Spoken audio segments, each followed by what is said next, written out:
This is my Evo. I've had it for 8 years and I've spent tens and tens of thousands of dollars modifying it in that time. I modify my Evo to make it faster because I use it for time attack competition on the racetrack.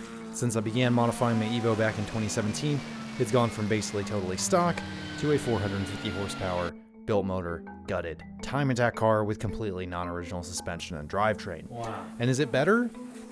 No. It is way faster. The singular focus of making the car perform best on the racetrack is apparent. My Evo is inarguably much faster than any stock Evo could be on the racetrack, but it's not a better car. This is a stock Evo 8, or at least as close as I could find to stock. These cars are very tempting to mod because there's such a huge aftermarket for them. As a matter of fact, I made a video about that very same aftermarket, so maybe I'm part of the problem. For mods, this Evo has HKS coilovers, still at a very reasonable ride height with very reasonable spring rates. It has a cone filter and a manual boost controller. It's got a catback exhaust. The shift knob is no longer stock. And that's it. Stock tune, stock wheels, stock seats. The rear bumper and taillights on this car are not the ones that came on it, but they are OEM Mitsubishi. So without all the performance modifications that my car has, the thousands of dollars in engines, turbos, transmissions, and differentials, surely this Evo is nowhere near as fast as mine, right? Well, the only way to know for sure is to race them. Except that my Evo is broken. Yes, when my Evo isn't broken and does produce a significant amount more horsepower than this car, and on the racetrack it would be tens of seconds faster per lap. But that doesn't mean that it's better, because this car, again, is stock.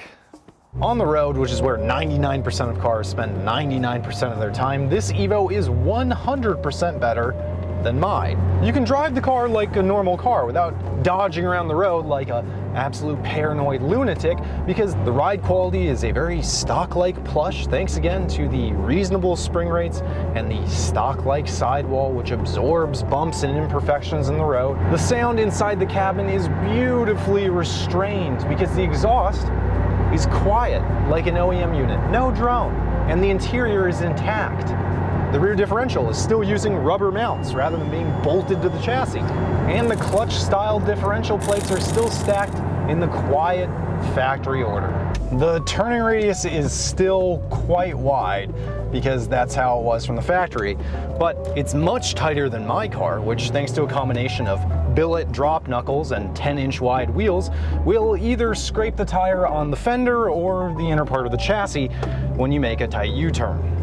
The stock Recars will spoil your bottom on a long drive. Unlike this very cool Brid bucket seat that I installed in my Evo, which holds you in place during high G maneuvers, and also sends hundreds of little high G maneuvers directly to your spine over the course of a 15-minute drive across town.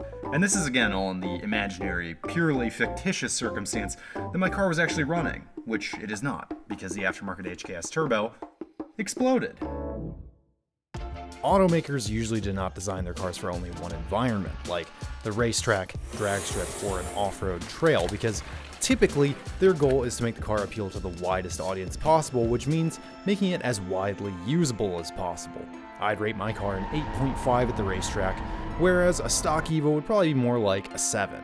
But on the street, also a 7. Driving on a dirt road, also a 7. As a daily driver, 7. My Evo, 8.5 on the track, 4 everywhere else. The manufacturer of your car probably did a pretty good job considering every situation your car would likely be used in and sold you a reasonably well-rounded product. You may have a very specific goal for your car, drifting your 350Z, off-roading your GX470, getting clout with your GTR, but remember that every mod is a trade. Each step you take customizing your car to your special interest is making it a bit worse at doing general tasks. In many cases, the trade-off is acceptable because the car owner knows going into it that they are sacrificing creature comforts, fuel economy, or usability for excellence in their particular special interest. But in many more, I think, enthusiasts are attracted to the idea of modification itself. Popularized by film, magazines, and the internet, I think many people have come to accept car modification as a foregone conclusion to car ownership. As though no true enthusiast would be able to enjoy a Golf R until it's got a tune, lowering springs, and solid motor mounts. If your requirement is that the car must be faster than it was stock, just consider how much faster your Golf R is than, say, a stock GTI, and perhaps consider how much slower it will still be than a Corvette, even after you tune it. And also consider that it will hardly ever matter because you're just driving the thing to work in the grocery store. If you want it to look better, you could lower it, but remember it may well rub thanks to those lowering springs, and your ride quality may get worse. If you're getting motor mounts to make the car feel more raw, it probably will feel pretty raw when various pieces of the dashboard rattle off. Modification just for the sake of modification is hardly ever a good idea in my experience. For the best outcome, a car owner should drive a car stock to first see if there exist any actual shortcomings that need modification. And bear in mind that the answer to that question might be no. If I were going to modify an Evo, for example, I would change nothing. Except I would do this bumper and these taillights, because I think what they got in Japan looked better than what we got in the US.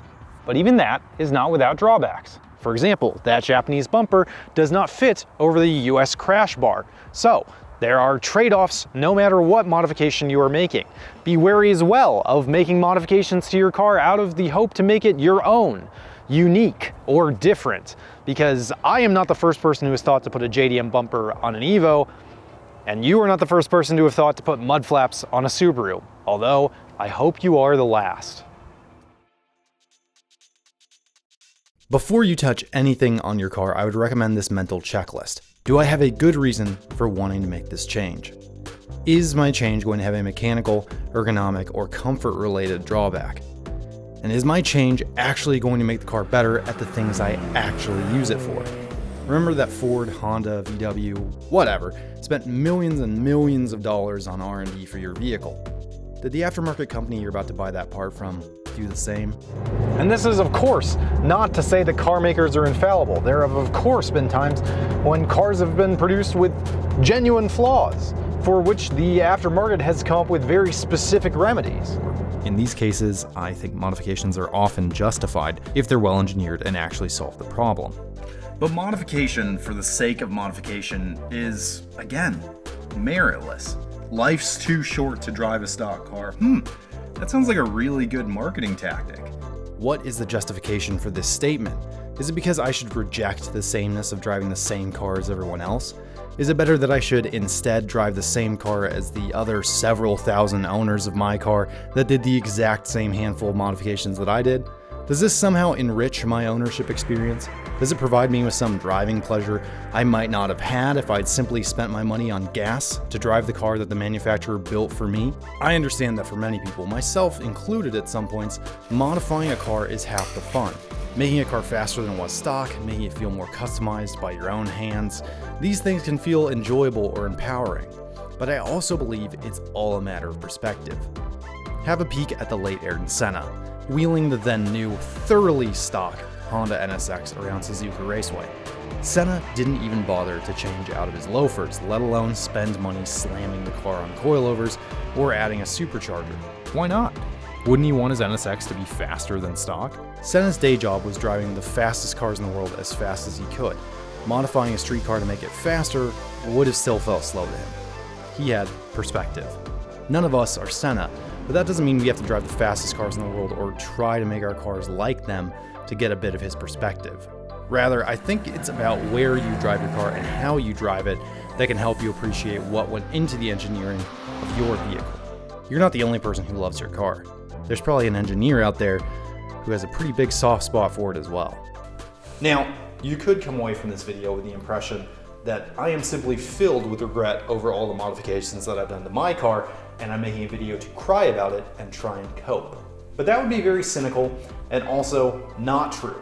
Every modification I've done to this car has been in the interest of making it faster, safer, or more entertaining at the track because it's YouTube. That's my job. I'm just trying to do my job better, so no, I don't regret modifying my car. But when I drive a car like this, it just makes me want another Evo to drive, enjoy, and keep stock.